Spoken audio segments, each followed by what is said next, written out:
The top assassin disguised himself as a disabled veteran and attempted to slip into the venue to kill the president. The guard checked his forged credentials, and seeing nothing about him that suggested a killer, waved him through without hesitation. Once inside, the Jackal headed straight for the sniper position he had scouted in advance, set up his weapon, and trained it directly on the president.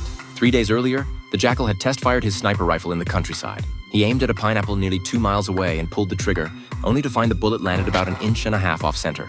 He pulled out his specialized tools and, drawing on 60 years of experience, made a precise adjustment to the rifle's calibration mechanism. After the adjustment, he fired again, but the shot was still slightly off. So he took out his tools once more and made a 3-notch correction on the opposite calibration dial. This time, the bullet struck dead center. Satisfied with the result, he loaded a 5.56mm live round, took aim at the pineapple, and squeezed the trigger.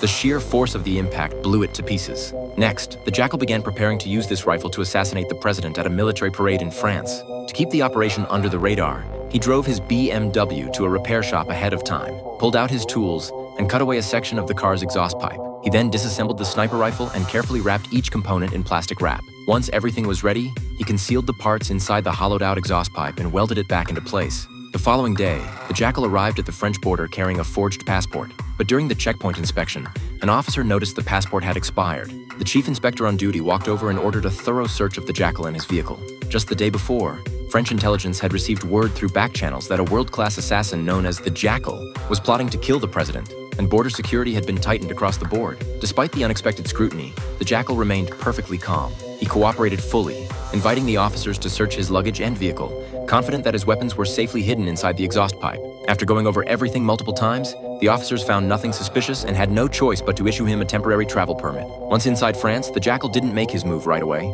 Instead, he checked into a remote inn to lie low and stay off the police's radar.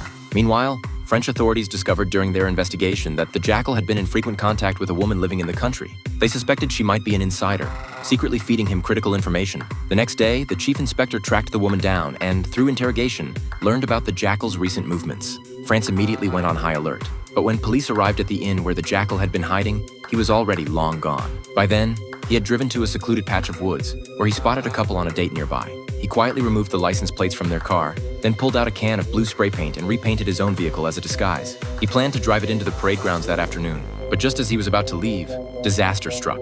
His car slammed head-on into a vehicle coming from the opposite direction. The freshly disguised car was totaled on impact, and the other driver was killed instantly. Left with no other option, the Jackal took the dead man's car and continued toward the parade. After arriving at the venue, he held back and carefully studied the surrounding terrain and layout. He determined that the top floor of a nearby hotel offered the best vantage point for the job. He then headed to a local market, bought a black suit, and picked up a few medals from a street vendor to complete his disguise. Fully prepared, the Jackal transformed himself into a retired disabled veteran, leaning on a fake injured leg as he slowly made his way toward the entrance. When the guards asked for identification, he calmly handed over his forged credentials. The guard examined the ID and the medals pinned to his chest, but found nothing out of the ordinary and let him pass. Once inside, the Jackal went directly to his chosen position. He removed the leg brace disguise, walked to the window, and surveyed his line of sight. It was an ideal sniper's perch, but the president hadn't arrived yet. He quickly retrieved the rifle components hidden in the exhaust pipe and assembled them into a makeshift sniper rifle. Then he stacked a chair on top of a table, mounted the weapon, and settled in to wait for his target.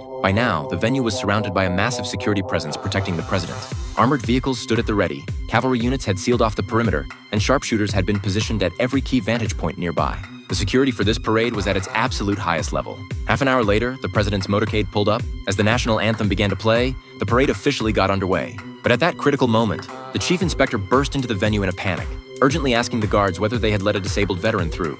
Upon learning the Jackal was already inside, the guard immediately led the inspector to his hiding spot. By then, the Jackal had his rifle trained on the president. He pulled the trigger, but at the exact instant the bullet left the barrel, the president happened to bow his head, narrowly dodging the fatal shot by pure chance. Furious that his plan had failed, the Jackal quickly chambered another round and prepared to fire again. Just then, the guard and the inspector smashed through the door. The Jackal immediately turned and shot the guard down, but because his weapon couldn't fire in rapid succession, he was caught reloading, and the inspector seized the moment and put a bullet in him. The meticulously planned assassination attempt ended in failure.